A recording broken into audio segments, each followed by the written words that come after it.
ಬೆಳಗಾವಿಯಲ್ಲಿ ಚಾಕು ಇರಿತ ಪ್ರಕರಣದ ಬಳಿಕ ಇದೀಗ ಮತ್ತೊಂದು ಗಲಾಟೆ ಆಗಿದೆ. ಲೈಟಿಂಗ್ಸ್ ಡ್ಯಾಮೇಜ್ ಮಾಡಿದ್ದನ್ನ ಕೇಳಿದ್ದಕ್ಕೆ ತಲ್ವಾರ್ನಿಂದ ಹಲ್ಲೆಯನ್ನ ಮಾಡಲಾಗಿದೆ. ಈದ್ ಮಿಲಾದ್ ಮೆರವಣಿಗೆಯ ಬಳಿಕ ಮುಸ್ಲಿಂ ಯುವಕರ ಮಧ್ಯ ಗಲಾಟೆ ಆಗಿದೆ. ಈದ್ ಮಿಲಾದ್ ಮೆರವಣಿಗೆಯ ನಂತರದಲ್ಲಿ ಈ ಒಂದು ಗಲಾಟೆ ಆಗಿರೋದು ನೋಡಿ. ಬೆಳಗಾವಿಯಲ್ಲಿ ಚಾಕು ಇರಿತ ಪ್ರಕರಣ ನಡೆದಿತ್ತಲ್ಲ, ಅದರ ಮರೆತೇ ಇಲ್ಲ. ಅದರ ಜೊತೆಗೆ ಇನ್ನೊಂದು ಪ್ರಕರಣ. ಯಾವ ಕಾರಣಕ್ಕೆ ಅಂತಂದ್ರೆ ಲೈಟಿಂಗ್ಸ್ ಅನ್ನ ಡ್ಯಾಮೇಜ್ ಮಾಡಿದ್ದಾರೆ ಅನ್ನುವಂತ ಕಾರಣಕ್ಕೆ ಮಾತಿಗೆ ಮಾತು ಬೆಳೆದಿದೆ. ಅದಾದ ನಂತರ ಗಲಾಟೆ ಆಗಿದೆ. ಬೆಳಗಾವಿಯ ರುಕ್ಮಿಣಿ ನಗರದಲ್ಲಿ 2 ಯುವಕರ ಗುಂಪಿನ ನಡುವೆ ಮಾರಾಮಾರಿ ಆಗಿರೋದು. ಉಜ್ವಲ್ ನಗರದ 4 ಜನ ಯುವಕರ ಮೇಲೆ ತಲ್ವಾರ್ನಿಂದ ಹಲ್ಲೆಯನ್ನ ಮಾಡಲಾಗಿದೆ. ಮೊಹಮ್ಮದ್ ಕೈಫ್, ಸಾಹಿಲ್ ಭಂಡಾರಿ, ಅಫಾನ್ ಅಂಡೇಕರ್, ತನ್ವೀರ್ ಮೇಲೆ ಹಲ್ಲೆಯನ್ನ ಮಾಡಲಾಗಿದೆ. ರುಕ್ಮಿಣಿ ನಗರದ ಯುವಕರಿಂದ ತಲ್ವಾರ್ ಮತ್ತು ಚಾಕುವಿನಿಂದ ಹಲ್ಲೆಯನ್ನ ಮಾಡಲಾಗಿದೆ. ನೋಡಿ, ಲೈಟ್ಸ್ ಏನೋ ಡ್ಯಾಮೇಜ್ ಆಯ್ತಂತೆ. ಲೈಟ್ ಡ್ಯಾಮೇಜ್ ಮಾಡಿದ್ ಯಾಕೆ ಅಂತ ಕೇಳಿದ್ದಾರೆ.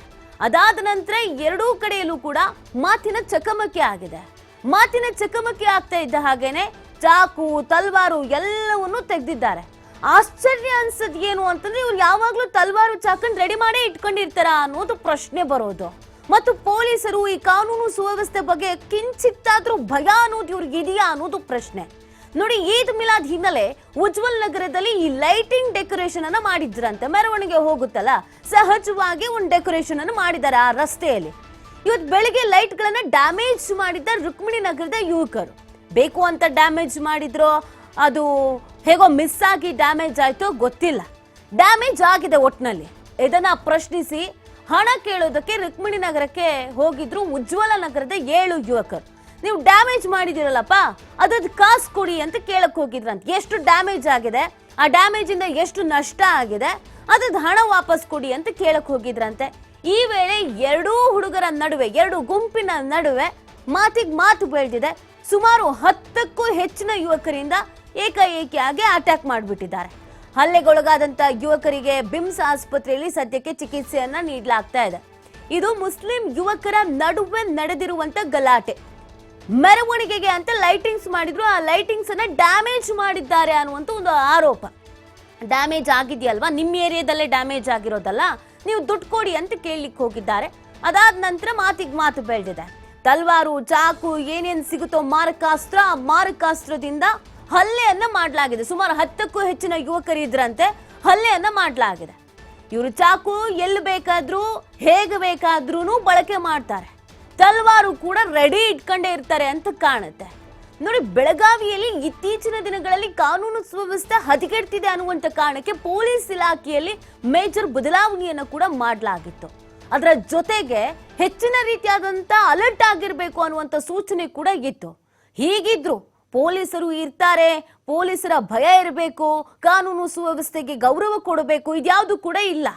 ಒಂದು ಲೈಟಿಂಗ್ಸ್ ವಿಚಾರಕ್ಕೆ ಚಾಕು ನೀರಿತಾರೆ, ತಲ್ವಾರ್ ತರ್ತಾರೆ ಅಂತ ಅಂದ್ರೆ ಅದ್ಗೇನರ್ಥ? ಇವರಿಗೆ ಈ ಪೆಪ್ಪರ್ಮಿಂಟು, ಈ ಚಾಕ್ಲೇಟ್ಸ್ ನಾವು ಅಂಗಡಿಯಲ್ಲಿ ತೆಗೆದುಕೊಳ್ತೀವಲ್ಲ ಹಂಗೆ, ಆಮೇಲೆ ಏನಾದ್ರೂ ಬೇಜಾರಾದ್ರೆ ತಿನ್ನೋದಕ್ಕೆ ಅಂತ ಜೋಬಲ್ ಚಾಕ್ಲೇಟ್ ಇಟ್ಕೊಂಡು ಓಡಾಡ್ತಾ ಇರ್ತೀವಲ್ಲ, ಆತರ ಇವ್ರೇನ್ ತಲ್ವಾರು ಚಾಕು ಕೈಯಲ್ಲೇ ಇಟ್ಕೊಂಡು ಓಡಾಡ್ತಾ ಇರ್ತಾರ, ಜೋಬಲ್ಲೇ ಇಟ್ಕೊಂಡು ಓಡಾಡ್ತಾ ಇರ್ತಾರ?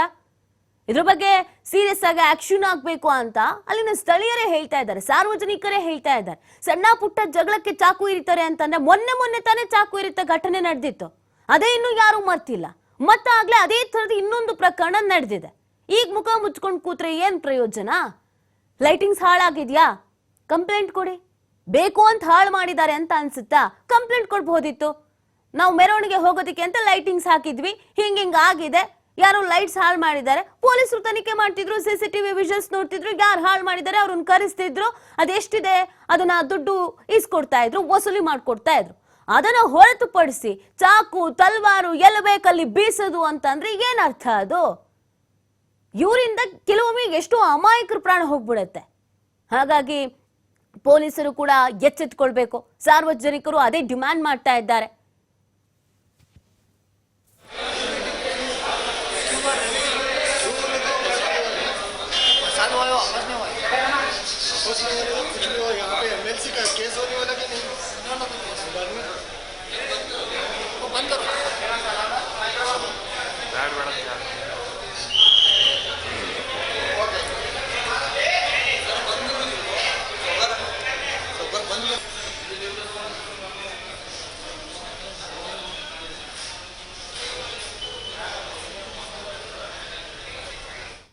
ಈ ಬಗ್ಗೆ ಮತ್ತಷ್ಟು ಮಾಹಿತಿಯನ್ನ ನೀಡ್ತಾರೆ ನಮ್ಮ ಪ್ರತಿನಿಧಿ ಶ್ರೀಧರ್ ಬೆಳಗಾವಿಯಿಂದ ಲೈವ್ ನಲ್ಲಿ ಜಾಯ್ನ್ ಆಗ್ತಾ ಇದ್ದಾರೆ.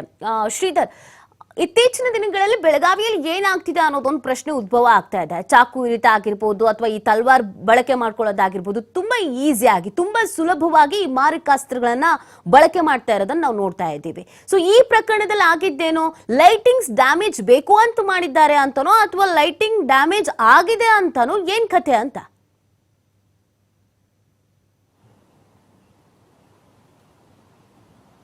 ಇತಿ ಪ್ರಮುಖವಾಗಿ ಏನು ಈ ಮೊನ್ನೆ ಅಷ್ಟೇ ಏನು ಗಣೇಶೋತ್ಸವ ಮೆರವಣಿಗೆ ಆಯಿತು. ಮೆರವಣಿಗೆಯಲ್ಲಿ ಡ್ಯಾನ್ಸ್ ಮಾಡೋ ವಿಚಾರಕವಾಗಿ ಏನು ಕಾಲು ತುಳಿತಾಗಿತ್ತು. ಆ ಕಾರಣಕ್ಕಾಗಿ ಏನು ಗಲಾಟೆ ಆಗುತ್ತೆ. ಆ ಗಲಾಟೆಯಲ್ಲಿ ಚೂರಿ ಇರ್ತಾಗುತ್ತೆ. ಅದರಲ್ಲಿ 3 ಜನ ಗಂಭೀರ ಗಾಯಗೊಳ್ತಾರೆ.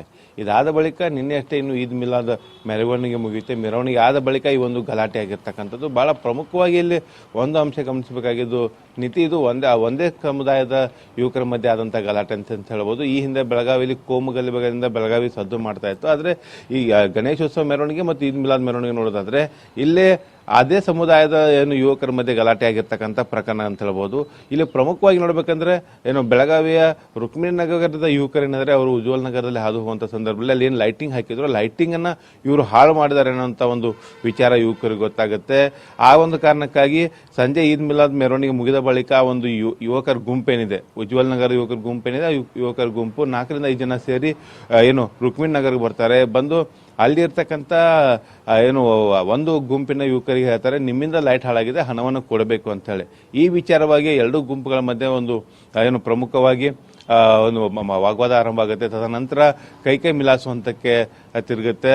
ಆ ಬಳಿಕ ಏನು ರುಕ್ಮಿಣಿ ನಗರದಲ್ಲಿದ್ದಂಥ ಯುವಕರ ಗುಂಪೇನಿದೆ, ಅವರು ತಲ್ವಾರು ಮತ್ತು ಕೊಯ್ತಾ ಅಂತ ತೆಗೆದುಕೊಂಡು ಇವ್ರ ಮೇಲೆ ಹಲ್ಲೆ ಮಾಡುವಂಥದ್ದು. ಅಂದ್ರೆ ಉಜ್ವಲ್ ನಗರದಿಂದ ಬಂದಂತ 5 ಜನ ಇದ್ದಾರೆ. 5 ಜನರ ಮೇಲೆ ಹಲ್ಲೆ ಮಾಡಿರ್ತಕ್ಕಂಥದ್ದು. ಇದರಲ್ಲಿ 3ರಿಗೆ ಗಂಭೀರ ಗಾಯಗಳಾಗಿದ್ದಾವೆ. ಅವರನ್ನ ತಡರಾತ್ರಿ ಬೆಳಗಾವಿ ಬಿಮ್ಸ್ ಆಸ್ಪತ್ರೆಗೆ ಶಿಫ್ಟ್ ಮಾಡಲಾಗುತ್ತೆ. ಜೊತೆಗೆ ಇವರೆಲ್ಲರೂ ಕೂಡ ಒಂದು ಪ್ರಮುಖವಾಗಿ ಈಗ ಚಿಕಿತ್ಸೆಯನ್ನು ಕೊಡಲಾಗ್ತಾ ಇದೆ. ಆದ್ರೆ ಏನು ಹಲ್ಲೆ ಮಾಡಿದಂತ ಆರೋಪಿಗಳಿದ್ರೆ ಆರೋಪಿಗಳು ತಲೆಮರೆಸಿಕೊಂಡಿದ್ದಾರೆ. ಅವರು ಬಂಧನಕ್ಕಾಗಿ ತಡರಾತ್ರಿ ಒಂದು ಏನು ವಿಶೇಷ ತಂಡವನ್ನು ಕೂಡ ಪೊಲೀಸರು ರಚನೆ ಮಾಡಿದ್ದಾರೆ. ನಿನ್ನೆ ಇಡೀ ದಿನ ನಡೆದಂತ ಈದ್ ಮಿಲಾದ್ ಮೆರವಣಿಗೆ ಏನಿದೆ, ಆ ಮೆರವಣಿಗೆಯನ್ನ ಬಿಗಿ ಪೊಲೀಸ್ ಭದ್ರತೆಯಲ್ಲಿ ಒಂದು ಮೆರವಣಿಗೆ ಏನು ಸಂಪನ್ನ ಆಗಿತ್ತು. ಯಾವುದೇ ರೀತಿ ಅಹಿತಕರ ಘಟನೆಗೆ ಸಾಕ್ಷಿ ಆಗಲಿಲ್ಲ. ಯಾಕಂದ್ರೆ ಏನು ಸಂಪೂರ್ಣವಾಗಿ ಮೆರವಣಿಗೆ ಮಾರ್ಗದಿಂದ ಹಿಡಿದು ಮೆರವಣಿಗೆ ಅಂತ್ಯವಾಗುವ ಪ್ರತಿಯೊಂದು ರೂಟ್ವರೆಗೂ ಕೂಡ ಬಿಗಿ ಭದ್ರತೆ ನಿಯೋಜಿಸಲಾಗಿತ್ತು. ಜೊತೆಗೆ ಈದ್ ಮಿಲಾದ್ ಮೆರವಣಿಗೆ ಆಗಿರ್ಬೋದು ಅಥವಾ ಗಣೇಶೋತ್ಸವ ಮೆರವಣಿಗೆ ಆಗಿರ್ಬೋದು, ಆಯಾ ಮೆರವಣಿಗೆ ಭಾಗವಹಿಸುವಂತ ಜನರು ಬೇರೆ ಬೇರೆ ಒಂದು ಮಾರ್ಗದಲ್ಲಿ ಹೋಗದಂತೆ ಕಟ್ಟೆಚ್ಚರವನ್ನು ವಹಿಸಲಾಗಿತ್ತು. ಯಾವಾಗ ಈ ಮೆರವಣಿಗೆ ಮುಗಿದ ಬಳಿಕ ಇವರು ವಾಪಸ್ ಮನೆಗೆ ತೆರಳುತ್ತಾರೋ, ತಳಿದಂತ ಸಂದರ್ಭದಲ್ಲಿ ತಮ್ಮ ಏರಿಯಾದಲ್ಲಿ ಸೆಲೆಬ್ರೇಷನ್ ಮುಂದುವರಿಸಿರ್ತಾರೋ, ಆ ಒಂದು ಸಂದರ್ಭದಲ್ಲಿ ಒಂದು ಘಟನೆ ಆಗಿರ್ತಕ್ಕಂಥದ್ದು. ಇಲ್ಲಿ ಒಂದು ಅಂಶವನ್ನ ಬಹಳ ಗಮನಿಸಬೇಕಾಗಿದ್ದ ನೀತಿ ಏನಂದ್ರೆ, ಯುವಕರು ಅಂದ್ರೆ ಯುವಕರ ಕೈಯಲ್ಲಿ ಈ ರೀತಿ ಆಯುಧಗಳನ್ನು ಹಿಡಿದು ಈ ರೀತಿ ಹೊಡೆದಾಡ್ತಾರೆ ಅಂದ್ರೆ ಯಾವ ಹಂತಕ್ಕೆ ಒಂದು ಯುವಕರ ಒಂದು ಮನಸ್ಥಿತಿ ಹೋಗಿದೆ ಅನ್ನೋಂಥದ್ದು. ಜೊತೆಗೆ ಇವರೆಲ್ಲರ ಮೇಲೆ ಕೂಡ ನಿಗಾ ವಹಿಸುವಂತ ಕೆಲಸವನ್ನ ಪೊಲೀಸ್ ಇಲಾಖೆ ಮಾಡಬೇಕಾಗತ್ತೆ.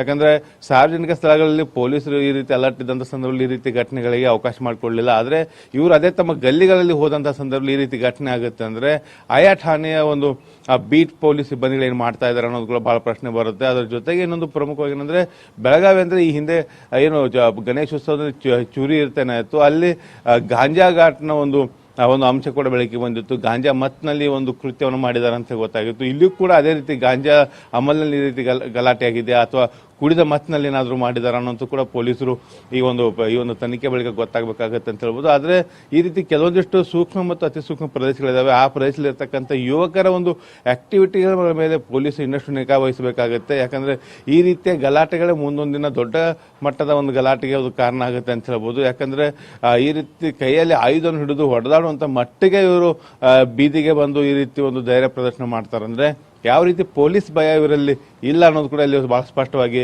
ಗೊತ್ತಾಗುತ್ತೆ ನೀತಿ.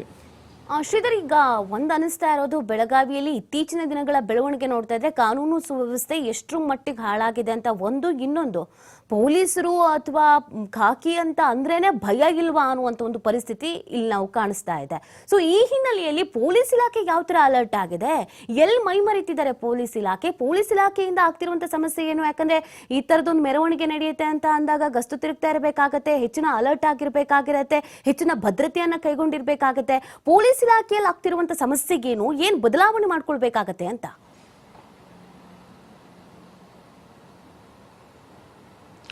ನೀತಿ ಪ್ರಮುಖವಾಗಿ ಈ ಒಂದು ಗಲಾಟೆ ಏನಿದೆ, ಮೆರವಣಿಗೆ ಮುಗಿದ ಬಳಿಕ ಆಗಿರ್ತಕ್ಕಂಥದ್ದು. ಯಾಕಂದ್ರೆ ಅಲ್ಲಿ ಮೆರವಣಿಗೆ ಯಾವುದೇ ರೀತಿ ಗಲಾಟೆ ಆಗಿಲ್ಲ. ಇನ್ನು ಆಯಾ ಗಲ್ಲಿ ಅಂದ್ರೆ ಉಜ್ವಲ್ ನಗರ್ ಮತ್ತು ರುಕ್ಮಿಣಿ ನಗರದಿಂದ ಆಯಾ ಗಲ್ಲಿಯಲ್ಲಿ ಕೂಡ ಅಲ್ಲಲ್ಲಿ ಪೊಲೀಸ್ ಭದ್ರತೆ ನಿಯೋಜಿಸಲಾಗಿರುತ್ತೆ.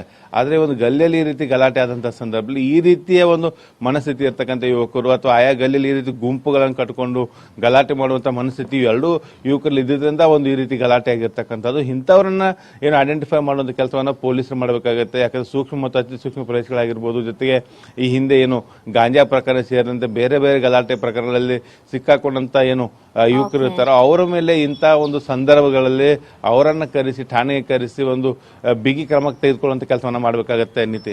ಓಕೆ, ಥ್ಯಾಂಕ್ ಯು ಶ್ರೀಧರ್ ತಮ್ಮ ಡೀಟೇಲ್ಸ್ಗಾಗಿ. ಎತ್ತರ ಸಂಬಂಧ ಏನು? कुछ भी नहीं, वो लाइटिंग तो नहीं गया। हाँ लाइटिंग तोड़ने के बाद उसको हम लाइटिंग मिला कर लाइटिंग करके दिए बोले। हाँ वो गाली पीली लेके गया हमारे को सुबह। तो अब हम डेकोरेशन देखने के लिए जा रहे थे। उधर जाने के बाद गली में गए पर वो लड़की पूरे सामने लेके पीछे ले गए। हाँ कितने लोग थे वो? वो आग तो चल गई। आप कितने थे? हम 7-8 लोग थे। ये तुम्हारा नाम? रणवीर। ಅವ್ರೇನು ಪರಿಚಯ ಅಂತೇಳಿ? वो क्या पहचानते थे? गली वाले गली वाला नहीं, ऐसा पहचान था। ಅವ್ರ ಹೆಸರು क्या? उनका क्या नाम? समीर, बाबा, तो मस्तान और 2-3 दिन लगे थे मेरे। 8-10 दिन थे। ಹಾಂ ಎತ್ತರ ಸಂಬಂಧ ಏನು? वो कुछ भी नहीं, वो लाइटिंग तो नहीं गया। ಹಾಂ लाइटिंग तोड़ने के बाद उसको हम लाइटिंग मिला कर लाइटिंग करके दिए बोले। ಹಾಂ वो गाली पीली लेके गया हमारे को सुबह।